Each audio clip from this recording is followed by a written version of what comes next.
Hello guys, I welcome you all to my YouTube channel Physics for Everyone, and in this video we are going to discuss objective type questions of H.C. Verma chapter 32। ठीक है, current electricity के ये question है। कुछ हमने practice की थी कल, कुछ हम आज प्रैक्टिस कर रहे हैं इसी पे। So let's move to the first question. A metallic resistor is connected across a battery if the number of collisions of free electron with the lattice is somehow decreased in resistor, for example by cooling it, the current will be। so एक conductor है हमारे पास, उसमें उसने कहा है अगर number, देखो conductor है, कंडक्टर के अंदर क्या होगा, फ्री इलेक्ट्रॉन्स होंगे और पॉजिटिव चार्ज आयंस होंगे। ठीक है, if the number of collisions of free electron with the lattice is decreased, यानी कि अगर कोलिजन्स डिक्रीज हो रहे हैं, कोलिजन्स डिक्रीज हो रहे हैं तो इसका मतलब जो इलेक्ट्रॉन के पाथ में रिस्ट्रिक्शंस थी वो कम हो रही हैं। ठीक है, यानी कि जो ड्रिफ्ट वेलोसिटी है वो इंक्रीज होगी। इलेक्ट्रॉन पहले क्या हो रहा था, मूव कर रहे थे, आपस में कोलाइड कर रहे थे, कोलिजन्स की वजह से रेजिस्टेंस आ रहा था। ठीक है, और उसकी वजह से ड्रिफ्ट वेलोसिटी कम हो रही थी। अब क्या हो रहा है, कोलिजन्स कम हो गए, रेजिस्टेंस उसकी वजह से कम होगी, ड्रिफ्ट वेलोसिटी बढ़ेगी, और ड्रिफ्ट वेलोसिटी बढ़ेगी तो हमारे पास एक फॉर्मूला होता है I = NEA/VD। अगर ड्रिफ्ट वेलोसिटी हमारे पास बढ़ती है तो करंट हमारे पास क्या होगा, इंक्रीज होगा। तो उसने वही पूछा है, the current will increase, decrease, remain constant और बिकम जीरो। तो option A is correct here. Current क्या होगा, इंक्रीज होगा। Now next question, two resistors A and B having resistances RA and RB respectively with RA is less than RB. The resistivity of a material are RA, rho A and rho B. So हमें पूछा है किसकी resistivity ज़्यादा होगी, A या B की, किसकी ज़्यादा होगी, कम होगी या इक्वल होगी, ये हमसे पूछा है। तो देखो रो का फॉर्मूला हमारे पास क्या होता है,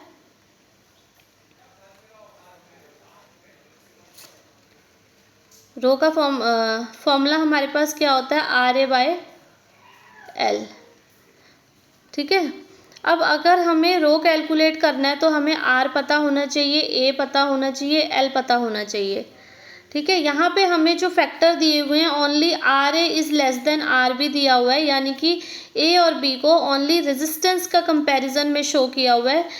एरिया क्या है A और B रेजिस्टर का, उसके बारे में कोई इन्फॉर्मेशन हमें नहीं गिवन है, और लेंथ के बारे में भी हमें कोई इन्फॉर्मेशन नहीं गिवन है, ओनली रेजिस्टेंस के बारे में इन्फॉर्मेशन गिवन है। So only with the this information we can't calculate या we can't compare its resistivity. So rho A बड़ा है या रो बी बड़ा है, which one is greater we can't tell. So the information is not sufficient to find the relation between rho and rho B. So here option D is the correct option. Now moving to the next question, the product of resistivity and conductivity of a cylindrical conductor depends on। now देखो अगर हम conductivity की बात करें, conductivity का formula क्या होता है, 1/रेजिस्टिविटी, और कंडक्टिविटी इंटू रेजिस्टिविटी क्या हो जाएगा, 1। तो product of resistivity and conductivity, यानी कि ये चीज़ ये किसके इक्वल है, 1 के इक्वल है। तो ये किस पे डिपेंड करेगी, टेम्परेचर पे डिपेंड कर रही है, कहीं टी फैक्टर आ रहा है, नहीं आ रहा, कहीं मटेरियल की कोई बात हो रही है, नहीं हो रही, एरिया ऑफ क्रॉस सेक्शन कहीं फॉर्मूले में आ रहा है, नहीं आ रहा, राइट हैंड साइड पे क्या है, 1 है, यानी कि ऑप्शन क्या आ जाएगा, none of this. Product of resistivity and conductivity doesn't depend on any of these factors, so none of these। next is question number 4, as the temperature of metallic resistor increased the product of its resistivity and conductivity, again same question है कि अगर temperature increase कर दिया जाए तो resistivity और conductivity के product पे क्या फ़र्क पड़ेगा। तो टेम्परेचर पे ये डिपेंड ही नहीं करते हैं, तो क्या होगा, इसका इनका जो प्रोडक्ट है वो क्या रहेगा, कांस्टेंट रहेगा, remains constant. Next question, in an electric circuit containing a battery the charge inside the battery always goes from positive terminal to negative terminal, may go from positive terminal to negative terminal, always goes from negative terminal to positive terminal and does not move। Charge inside the battery की बात की है उसने। देखो एक electric circuit है,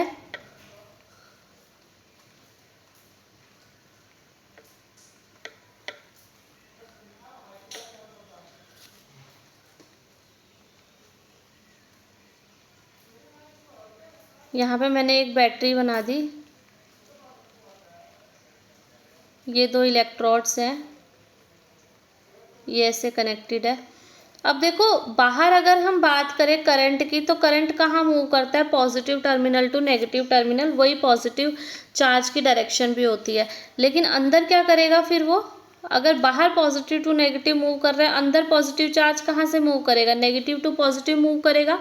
अब ये भी डिपेंड करता है कि जो चार्जिंग है, जो केस है वो कौन सा है। ये बैटरी जो ऊपर लगी हुई है ये चार्ज हो रही है या डिस्चार्ज हो रही है। अगर ये बैटरी चार्ज हो रही है तो करंट की डायरेक्शन इस तरफ को आएगी, ठीक है। और हमारे पास बैटरी के अंदर कहाँ मूव करेगा करंट, या positive charge negative to positive. लेकिन अगर डिस्चार्जिंग का केस हो रहा है तो डिस्चार्जिंग के केस में करंट की डायरेक्शन चेंज हो जाएगी, यानी ऐसे होगी करंट की डायरेक्शन डिस्चार्जिंग के केस में, ठीक है। तो उसमें क्या होगा, current positive to negative flow करेगा। तो बैटरी के अंदर चार्ज, जो पॉजिटिव चार्ज है वो कैसे मूव कर रहा है, it may go from positive to negative terminal. ये डिपेंड करता है कि केस कौन सा है, चार्जिंग का केस है या डिस्चार्जिंग का केस है। तो फर्स्ट ऑप्शन में उसने देखा है कि बोला है कि always goes from positive terminal to negative terminal, तो ऑलवेज तो नहीं हो सकता, ठीक है। सेकंड में मे गो फ्रॉम, तो मे लिखा है तो ये वाला अप्रोप्रिएट आंसर है, क्योंकि देखो थर्ड में भी उसने हमें बोला है always grows from negative terminal to positive terminal. तो ऑलवेज तो या पॉजिटिव टू नेगेटिव भी नहीं जाएगा, नेगेटिव टू पॉजिटिव भी नहीं जाएगा। ये डिपेंड करता है कि केस कौन सा है, चार्जिंग का है या डिस्चार्जिंग का है। और डज नॉट मूव वाला भी नहीं आएगा। सो अप्रोप्रिएट आंसर जो इसका करेक्ट बनता है तो वो कौन सा है, may go from positive terminal to negative terminal. So here option B is correct. Next, moving to next question, sixth question. A resistor of resistance R is connected to an ideal battery. If the value of R is decreased, the power dissipated in the resistor will. अब देखो उसने पूछा, बोला है resistor of resistance R is connected to a battery. अगर R को decrease करेंगे तो पावर पे क्या फर्क पड़ेगा। पावर क्या होता है, I स्क्वायर R, ठीक है, या इसको बोले V स्क्वायर बाय R भी लिखते हैं, ठीक है। उसको हमने कनेक्ट कर दिया तो अब क्या होगा, पावर डिसिपेटेड, रेजिस्टेंस को अगर कम करते हैं कहा है उसने, अगर हम रेजिस्टेंस को कम करेंगे तो पावर डिसिपेशन क्या होगा, इंक्रीज होगा, तो it will increase. So here A option will be correct option. वैसे भी रेजिस्टेंस डिक्रीज करेंगे तो करंट इंक्रीज करेगा, करंट इंक्रीज करेंगे तो ज़्यादा हीट प्रोड्यूस होगी, वहाँ पावर भी ज़्यादा डिसिपेट होगी, ठीक है। तो next question is, a current passes through a resistor, एक करंट पास कर रहा है रेजिस्टर में से, let K1 and K2 represent the average kinetic energy of conduction electron. So जो K1 है वो कंडक्शन इलेक्ट्रॉन की काइनेटिक एनर्जी है, और K2 जो है वो क्या है, मेटल आयंस की काइनेटिक एनर्जी है। हमें बताना है दोनों में रिलेशन K1 और K2 में। सो अब देखो, अगर हम एक कंडक्टर के अंदर बात करें, उसके अंदर फ्री इलेक्ट्रॉन्स भी होते हैं और मेटल के आयंस भी होते हैं। जो इलेक्ट्रॉन्स है they are free to move inside the conductor, but ions are situated on their places, ठीक है। They can only vibrate but they can't move along the conductor. अगर हम थोड़ा इलेक्ट्रिक फील्ड भी बाहर से लगा देते हैं, जो वैलेंस बैंड में जो इलेक्ट्रॉन्स होंगे वो फ्री हो जाएंगे मूव करने के लिए, but ions still can't move, ठीक है। तो आयंस मूव नहीं कर पाएंगे, कौन मूव करेगा, इलेक्ट्रॉन्स मूव करेंगे। तो इलेक्ट्रॉन्स की मोबिलिटी ज़्यादा होगी, इलेक्ट्रॉन्स की मोबिलिटी ज़्यादा होगी तो इलेक्ट्रॉन्स की काइनेटिक एनर्जी भी ज़्यादा होगी, और इलेक्ट्रॉन्स की काइनेटिक एनर्जी को शो किया है K1 से, तो that means K1 will be greater than K2। So option C is correct here. Next question, 2 resistor R and 2R are connected in series in electric circuit, तो thermal energy developed in R and 2R are in the ratio. अब देखो thermal energy जो developed होगी उसका formula क्या होता है, I square RT, ठीक है। और यहाँ बात की है सीरीज में ज्वाइन की है, ठीक है, सीरीज में ज्वाइन की है तो हम ये फॉर्मूला ले रहे हैं क्योंकि करंट सेम रहता है सीरीज में। तो यहाँ पे दोनों की रेशो पूछी है। एक बार तो R है तो एनर्जी 1 लगा लो, और एक रेजिस्टर 2R है, उसके लिए मैंने एनर्जी को E2 से रिप्रेजेंट कर दिया। तो दोनों की रेशो निकाल लेते हैं। रेशो निकालेंगे तो ये कैंसल आउट हो जाएंगे और रेशो क्या आ जाएगी 1/2। So here A option will be correct option. Now next, moving to the next question. Two resistances R and 2R are connected in parallel. अब देखो, जो रेजिस्टेंसेस पहले सीरीज में कनेक्ट किए थे उन्हीं को उठा के अब क्या कनेक्ट कर दिया, पैरेलल में कनेक्ट कर दिया। एक ऐसे कर दिया, एक ऐसे, ये R हो गया, ये 2R हो गया, पैरेलल में कनेक्ट कर दिए। अब मैंने फॉर्मूला लिखा था वहाँ पे एनर्जी के लिए I² RT, यही लिखा था। वहाँ पे सीरीज में करंट सेम होता है इसलिए मैंने ये फॉर्मूला लिखा था। पैरेलल में क्या होता है, वोल्टेज सेम रहती है, तो हम इसको चेंज कर देंगे फॉर्मूले को। I को V/R लिखेंगे तो ये क्या आएगा V²/R², R इंटू टी। इस R से ये R कैंसिल हो जाएगा तो ये क्या होगा V² divide by R into T. अब ये E1 ले लेती हूँ मैं R रेजिस्टेंस के लिए जो एनर्जी डेवलप हुई है, और E2 ले लेती हूँ मैं। सिमिलरली E2 किसके लिए आ जाएगा V²/2R वाले रेजिस्टेंस के लिए। अब इनकी रेशो निकालेंगे E1 डिवाइड बाई E2, तो हमारे पास क्या आएगी V²/R इंटू टी। इसका रेसिप्रोकल हो जाएगा 2R divide by V²T। V²T से V²T कैंसिल, R से R कैंसिल, तो रेशो क्या आ गई 2:1। सो यहाँ ऑप्शन देखो कौन सा करेक्ट होगा, बी। सीरीज में क्या था 1:2 आया था और पैरेलल में क्या आया है 2:1 आया है। नेक्स्ट देखेंगे। Next question is a uniform wire of resistance 50 ohm is cut into 5 equal parts. एक यूनिफॉर्म वायर है यानी कि एरिया ऑफ क्रॉस सेक्शन भी इक्वल है और उसको इक्वल लेंथ में हमने कट कर दिया। ठीक है,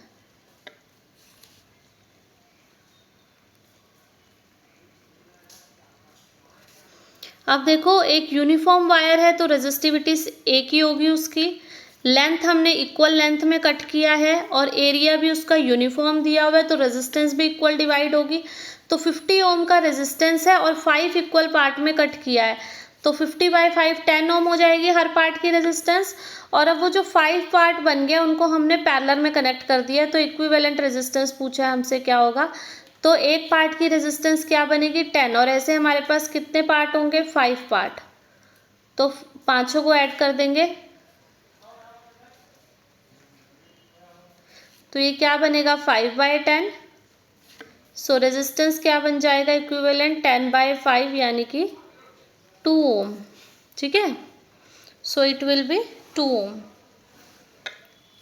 सो option A is correct here. Now moving to the next question, question number 11. Consider the following two statement. Kirchhoff junction law follows from conservation of charge. और सेकंड स्टेटमेंट वो बोल रहा है Kirchhoff loop law follow from conservative nature of electric field. Both A and B are correct. पूछा है कौन सा सही है कौन सा गलत है। तो जो किरचॉफ जंक्शन लॉ है वो कंजर्वेशन ऑफ चार्ज को फॉलो करता है। किरचॉफ जंक्शन लॉ क्या कहता है कि जंक्शन पे कोई भी करंट आ रहा है या जा रहा है, वो जितना करंट आ रहा है जंक्शन पे इज इक्वल, वो किसके इक्वल होगा जितना करंट जंक्शन से जा रहा है। तो ये कंजर्वेशन ऑफ चार्ज को फॉलो करता है। सो option A is correct here. Next is Kirchhoff loop law follow the conservation of nature of electric field. हाँ, कंजर्वेटिव नेचर को भी इलेक्ट्रिक फील्ड को वो फॉलो करता है। Conservative nature of electric field के अकॉर्डिंग क्या होगा, वर्क डन 0 होगा पूरे सर्किट में। और वही होता है जब हम किरचॉफ लूप लॉ लगाते हैं तो हम क्या लेते हैं, IR के प्रोडक्ट लेते हैं, यानी कि वोल्टेज ड्रॉप लेते हैं हर एक रेजिस्टर के अक्रॉस, और बैटरी के अक्रॉस वोल्टेज ड्रॉप कितना हुआ है वो लेते हैं और इसको 0 के इक्वल इक्वेट करते हैं। तो वो कहीं ना कहीं कंजर्वेटिव नेचर को उसको सपोर्ट करता है। सो ऑप्शन ए और बी दोनों यहाँ पे सही हैं। सो इसका हो जाएगा option number A. Both A and B are correct option. Next है देखो, two non ideal batteries are connected in series. दो बैटरीज सीरीज में कनेक्ट कर दिया उन्हें, तो क्या होगा इक्विवेलेंट EMF लार्जर होगी और इक्विवेलेंट देखो अगर हमने दो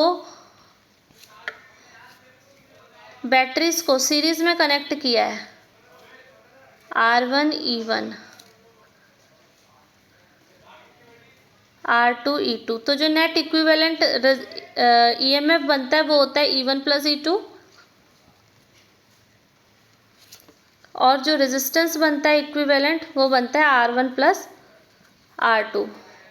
तो फर्स्ट ऑप्शन इसने बोला equivalent EMF is larger than either of two EMF, ठीक बात बोली है, दोनों में से एक में से लार्जर होगा, किसी भी एक से लार्जर होगा। सेकंड बोला है the equivalent internal resistance is smaller than either of two internal resistance, तो ये गलत है, जो इंटरनल रेजिस्टेंस है वो भी दोनों का क्या होगा, सम होगा। तो ए ऑप्शन करेक्ट है लेकिन बी रॉन्ग है, तो option B is correct here. Next question देखो, अब two non ideal batteries are connected in parallel. अब पहले क्या थी, वो सीरीज में कनेक्ट थी, अब क्या है, वो पैरेलल में कनेक्ट है।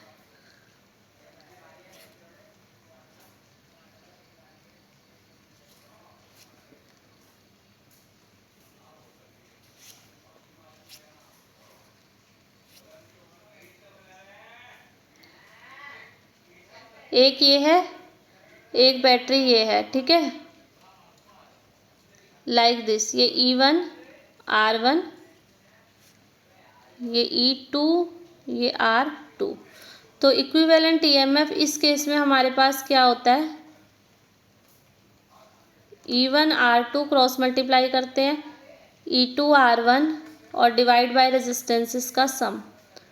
तो ऑब्वियस सी बात है, जो EMF है वो आइदर ऑफ टू EMF से बड़ा है, ठीक है, इक्विवेलेंट EMF जो है वो बड़ी है, तो इसमें क्या लिखा है, स्मॉलर है, तो गलत लिखा हुआ है, ए ऑप्शन गलत है। सेकंड, इंटरनल रेजिस्टेंस कितनी होती है, इसमें देखो इंटरनल रेजिस्टेंस इसमें आएगी 1/R1 plus 1/R2। Equivalent internal resistance smaller than either of two internal resistance बोला है, तो बी ऑप्शन सही है, ए ऑप्शन यहाँ पे गलत है, तो A is incorrect, B correct है, ठीक है, B is correct and A is wrong, तो सी ऑप्शन यहाँ पे करेक्ट है। नेक्स्ट क्वेश्चन देखेंगे, the net resistance of ammeter should be small to ensure that. देखो एमीटर कहाँ ज्वाइन किया जाता है, जब भी हम सर्किट में एमीटर लगाते हैं कहाँ लगाते हैं, सीरीज में लगाते हैं, सीरीज में लगाते हैं किसी भी सर्किट में, तो क्यों लगाते हैं, ये मैंने एक रेजिस्टर लिया, ये एमीटर लगा दिया सीरीज में, ये बैटरी से इसे ज्वाइन कर दिया, तो अब देखो ये यहाँ पे क्या होगा, आई करंट फ्लो होगा, एमीटर का काम क्या है, इस आई करंट को मेज़र करेगा, ठीक है, लेकिन अगर इसके रेजिस्टेंस को हम स्मॉल नहीं करेंगे, अगर एमीटर का खुद का रेजिस्टेंस होगा तो क्या होगा, वो इस वाले रेजिस्टेंस के साथ ऐड हो जाएगा और करंट की वैल्यू कम हो जाएगी, करंट की वैल्यू कम हो जाएगी तो एमीटर को जो करंट रीड करना है, जो एक्चुअल करंट है, वो उसको रीड ही नहीं कर पाएगा। सो अगर net resistance of an ammeter should be small, क्यों स्मॉल होना चाहिए, to ensure that it does not appreciably change the current to be measured, जो करंट मेजर करना है उसको वो चेंज ना करे, इसलिए। I hope it is clear to you.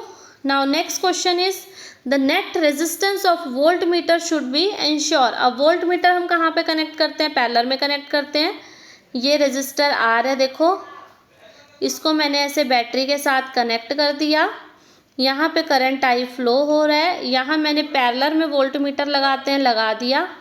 अब देखो क्या होगा, net resistance of voltmeter should be large उसने कहा है, अगर मान लो लार्ज नहीं होता है, ठीक है, इसका रेजिस्टेंस कम होता है, तो क्या है, पहले तो ये करंट आई यहाँ से फ्लो हो रहा था रेजिस्टेंस में से, अगर इसका रेजिस्टेंस वोल्ट मीटर का कम होता है तो क्या होगा, कुछ करंट यहाँ से फ्लो हो जाएगा और कुछ करंट यहाँ से फ्लो होगा I/2, तो क्या होगा, जो वोल्ट मीटर ने क्या करना था, यहाँ पे पोटेंशियल डिफरेंस नोट करना था, रीड करना था, तो यहाँ का पोटेंशियल डिफरेंस IR की बजाय क्या हो गया, अब I/2 इंटू आर हो गया, तो पोटेंशियल डिफरेंस चेंज हो गया।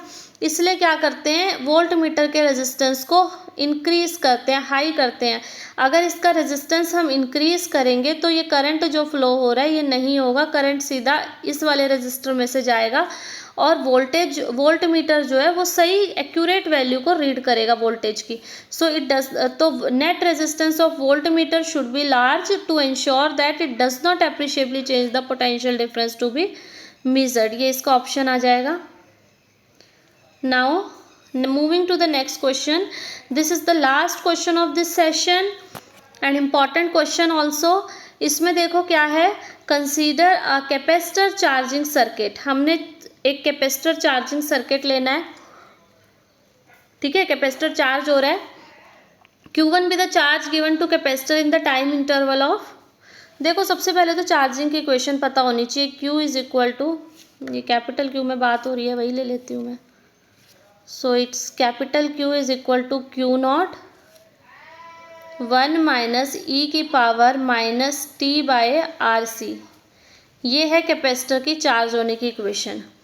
अब देखा जाए तो Q1 charge given to capacitor in time interval 10 millisecond. पहले t की वैल्यू क्या है, 10 मिलीसेकंड है, उसको चार्ज कितना दिया, Q1। फिर t की वैल्यू क्या होगी, नेक्स्ट टाइम 10 मीटर, तो t की वैल्यू अब क्या होगी 20 मिलीसेकंड, तो चार्ज कितना हो जाएगा Q2। तो इसमें t की वैल्यू सब्स्टिट्यूट करके फॉर्मूले में आप कर सकते हो, ठीक है। लेकिन इसको हम और इजीली भी बता सकते हैं सॉल्व ना करके। देखो Q और T में जो ग्राफ बनता है वो एक्सपोनेंशियल टर्म है। देखो ये तो एक्सपोनेंशियली ग्राफ बनता है इस टाइप का, ठीक है, ये ऐसे जाता है ग्राफ, तो ये आगे जाके एक टाइम पे कांस्टेंट हो जाता है। तो उसने पहले 10 मिलीसेकंड में पूछा है, पहले 10 मिलीसेकंड में Q1 वैल्यू दे रहा है वो, फिर नेक्स्ट 10 मिलीसेकंड में Q2 वैल्यू दे रहा है। अब उसने पूछा है Q2, इनमें दोनों में कौन बड़ा है, Q2 या Q1। तो यहाँ ग्राफ से क्लियरली शो हो रहा है कि Q2 बड़ा है, तो Q2 ग्रेटर होगा। अब देखो Q1 जिसमें बड़ा है वो एलिमिनेट कर दो, फर्स्ट खत्म हो गया, इसमें भी Q1 बड़ा दिया हुआ है, ये भी खत्म हो गया। यहाँ Q2 बड़ा है, यहाँ भी Q2, तो C और D में से हमें सेलेक्ट करना है। अब इसके बाद देखो आगे क्वेश्चन क्या कहता है, वो let 10 microcoulomb charge be deposited in the time interval T1। अब पहले टाइम T1 में ये देखो, दोबारा ड्रॉ कर देती हूँ मैं,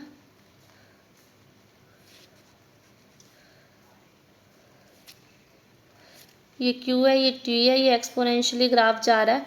पहले टाइम इंटरवल T1 में 10 माइक्रोकूलम का चार्ज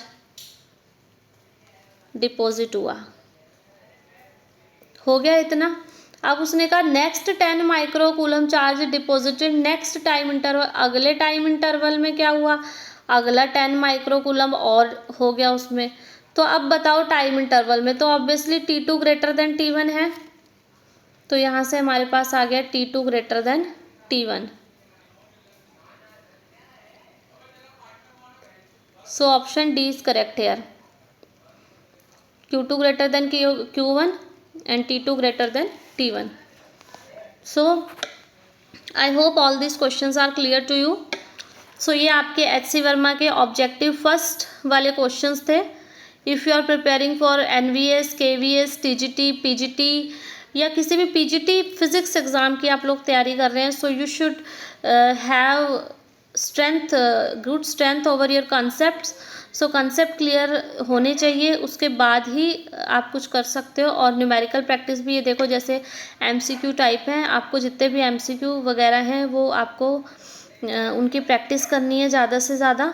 तो जो भी बच्चे, जो भी aspirants NVS, PGT, KVS, PGT या DSSB you are preparing for that, the video will be very useful for you all, and it will also be useful for IIT JEE students who are preparing HC Verma for their exam. So if you like this video, please do like, share and subscribe the channel. Thank you and have a nice day.